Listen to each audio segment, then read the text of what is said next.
இப்பொழுது மாவட்ட ஆட்சியர் அவர்கள் கூறியது பொழுது இந்த நிகழ்வு சம்பந்தமாக உடனடியாக என்னை கிளம்ப சொல்லி நமது தமிழக முதல்வர் அவர்கள் உத்தரவின்படி நான் நேற்று இரவு உடனே கிளம்பி கரூருக்கு வந்தேன். இங்கு வந்த பல இடங்களில் பத்திரிகை நிருபர்கள் சார்பாக பல கேள்விகள் கேட்கப்பட்டது.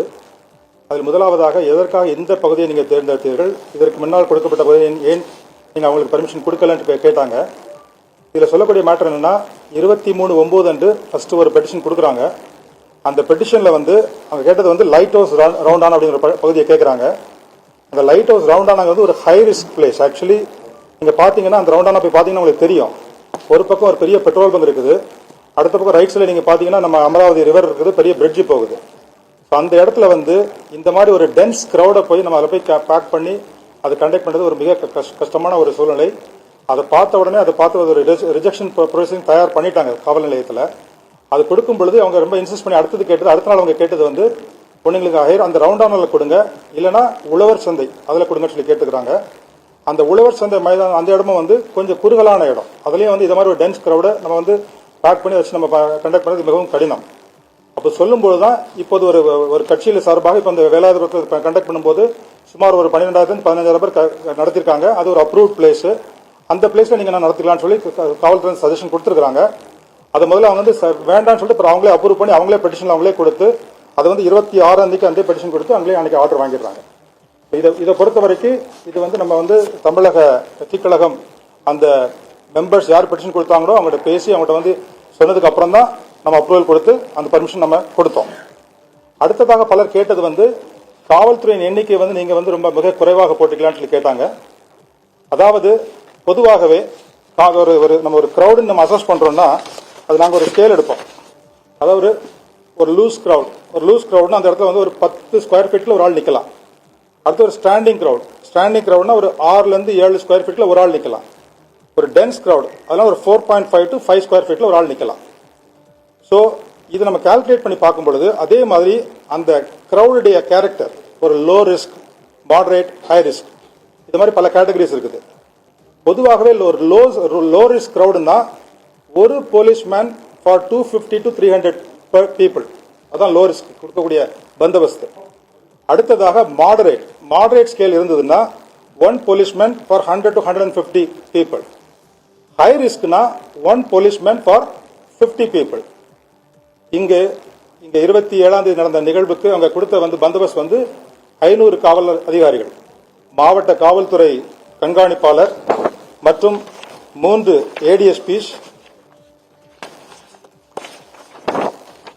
4 DSPs, 17 இன்ஸ்பெக்டர்ஸ், 58 சப் இன்ஸ்பெக்டர்ஸ், மீண்டும் எல்லாம் சேர்த்து மொத்தமாக 500 போல ஒரு ஸ்ட்ரென்த் கொடுத்துருக்காங்க. இந்த ஐஜி சென்ட்ரல் ஜோன் இங்க தான் கேம்ப் பண்ணிட்டு இருக்காங்க. அன்னைக்கு ஐஜி சென்ட்ரல் ஜோன் இங்க கேம்ப் பண்ணி ஃபுல்லா மானிட்டர் பண்ணி வாட்ச் பண்ணிட்டு இருக்காங்க பட்டேல கம்ப்ளீட்டா. அடுத்ததாக இதுவரைக்கு தமிழக வெற்றி கழகம் சார்பாக அவங்க நடத்திய மற்ற பகுதிகளில் உள்ள போலீஸ் டிப்ளாய்மெண்ட் உங்களுக்கு சொல்றேன். இந்த திருப்பி கேட்கறதுனால சொல்றேன். திருச்சி மாநகரத்தில் முதல்ல நடக்கும் பொழுது அங்க கொடுத்திருந்த போலீஸ் பாதுகாப்பு கொடுத்த காவலர்கள் எண்ணிக்கை 650. காரணம் ஒரு மாநகரம் பிளஸ் ஏர்போர்ட் கவர் பண்ண வேண்டிய ஒரு சூழ்நிலை அங்கே இருந்தது. அதனால அங்க கொடுத்தது 650.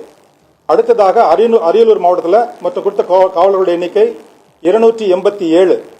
பெரம்பலூர் மாவட்டத்தில் 480, நாகப்பட்டினம் மாவட்டம் 410, திருவாரூர் 413, நாமக்கல் 279, கரூர் 500. நாமக்கல்ல கூட இதே மாதிரி ஹீட் ஸ்ட்ரோக் ஆகி சுமார் 34 பேர் ஹாஸ்பிட்டலைஸ் ஆனாங்க. அதுல still about 4 people are still in observation இருக்கிறாங்க. ஸோ இது காவல்துறை நாங்கள் சொல்ல வேண்டிய உங்களுடைய கேள்விகளுக்கு சொல்லக்கூடிய ஒரு முக்கியமான சில பாயிண்ட்ஸ்.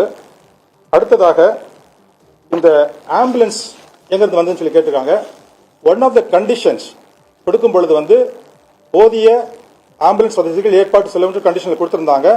அதற்கு ஏற்றாற்போல் அவங்களே நம்ம அந்த போலீஸ் குவார்டர்ஸ் பக்கத்தில் 2 ஆம்புலன்ஸ் அவங்களே பார்க் பண்ணி அங்கே அரேஞ்ச் பண்ணி வச்சிருந்தாங்க. இந்த நிகழ்வுகள் நடந்து தெரிய வந்ததுக்கு அப்புறம் முதல்மாக காவல்துறையினர் அங்கிருந்து மைக்ல கூப்பிட்டு சொல்றாங்க போலீஸ் ஸ்டேஷனுக்கு ஏதோ இன்சிடென்ட் நடந்துச்சு, ஸ்டாம்பீட் மாதிரி தெரியுது, அதனால கொஞ்சம் உடனே ஆம்புலன்ஸ் வர சொன்னாங்க. அதுக்கப்புறம் தான் ஆம்புலன்ஸ் லோக்கல் போலீஸ் இன்ஃபார்ம் பண்ணி அங்க அமராவதி ஹாஸ்பிட்டல் நிறைய ஒரு 10 ஆம்புலன்ஸ் ஸ்டார்டட் மூவிங் தேர். இதை சொல்ல வேண்டிய ஒரு முக்கியமான ஒரு கருத்து. அடுத்ததாக ஸ்டோன் பெல்டிங் இருந்துன்னு சொன்னாங்க. எங்களுடைய தகவல் படி இதுவரைக்கும் நாங்கள் விசாரிச்சு பார்த்தபடி அப்படி கல் எறிஞ்சாங்கன்னு சொல்லி இந்த மாதிரி எந்த ஒரு செய்தி எங்கள்கிட்ட கிடையாது ஆக்சுவலா. ஸோ இப்போ இவ்வளவு இருந்ததுக்கு அப்புறம் இப்போ செக்யூரிட்டி தான் லேப்ஸ் இருந்ததா அப்படின்னு ஒரு கேள்வி எல்லாருக்கும் வரலாம். இப்போ தலைவர் வந்து அவங்க தமிழக வெற்றி கழக தலைவர் வந்து தவுட்டுப்பாளையத்திலிருந்து நம்ம கரூர்ல அந்த ஜங்ஷன் ரவுண்டான ஜங்ஷன் வர வரைக்கும் இட் டுக் 2 hours. இது வந்து யூஸ்வலா நம்ம ஒரு 30 minutesல கவர் பண்ணக்கூடிய டிஸ்டன்ஸ், பட் 2 hours ஆச்சுது. ஏற்கனவே நாமக்கல் அவங்க பண்ண வேண்டிய அந்த பிரச்சாரமும் லேட்டா ஆரம்பிச்சு அது 4 hours ஆச்சுது. 12 o'clockல இருந்து 4 o'clock வச்சது. அங்க அதனால காத்திருந்த மக்கள் எல்லாருக்குமே ஹீட் ஸ்ட்ரோக் ஆகி அதனால அவங்க ஹாஸ்பிட்டல் போக வேண்டிய நிலைமை நாமக்கல்லே நடந்தது. சப்சிக்வெண்டா அவங்க திருப்பி அங்கிருந்து கிளம்பி வரும்போது 4:15 போல அங்கிருந்து கிளம்பியிருக்காங்க. நாமக்கல்ல இருந்து கிளம்பி அந்த தவுட்டுப்பாளையம் கிளம்பும் பொழுது நம்மளுக்கு அந்த ரவுண்டான பக்கத்தில் வரும்போது அந்த ஜங்ஷன் அந்த பிளைஓவர் ஜங்ஷன்ல வரும்போது ஆல்மோஸ்ட் 6 o'clock டைம் ஆயிடுச்சு. ஸோ 6 o'clock வந்ததுக்கு அப்புறம் அது வரைக்கும் அந்த கட்சியின் தலைவர் அவர்கள் வந்து சைட்ல இருக்கும்போது சர்வீஸ் ரோட்ல இருந்து மக்களை பார்த்து கையசிட்டு வந்தவர் உள்ள திருப்பி வண்டிக்குள்ள போனதுக்கு அப்புறம் மக்களை பார்க்கக்கூடிய ஆர்வம் அதிகமாகுது. ஆகும்போது இந்த பின்னாடி வந்த கிரௌட் எல்லாமே வண்டி கூட சேர்ந்து போக ஆரம்பிக்கிறாங்க. அந்த வண்டி போகிற ஒரு டிஸ்டன்ஸ் டைமே வந்து ஆல்மோஸ்ட் 1 hour ஆயிடுச்சு. அங்க 6 o'clockல அங்க ஆரம்பிச்ச வண்டி வந்து அங்க மூவ் பண்ணி அந்த முனியப்பன் கோயில் தாண்டி அந்த பேசக்கூடிய இடத்துக்கு வரக்கூடியதுக்கு சுமார் நியர்லி அபவுட் 1 hour ஆயிடுச்சு. அப்ப அங்க போகும் பொழுது தலைவரை பார்க்க வேண்டிய ஒரு ஆர்வத்தில் இருந்த கிரௌட் நேச்சுரலா 2 சைட்லயும் இருந்து மூவ் பண்ணும் பொழுது ஏதோ ஒரு இன்சிடென்ட் நடந்திருக்குது. அதை நம்ம கண்டிப்பா விசாரிச்சு இன்வெஸ்டிகேஷன் என்ன நடந்ததோ அதை நம்ம கண்டுபிடிக்கணும். இதான் நான் காவல்துறை சொல்லக்கூடிய விரும்புறேன்.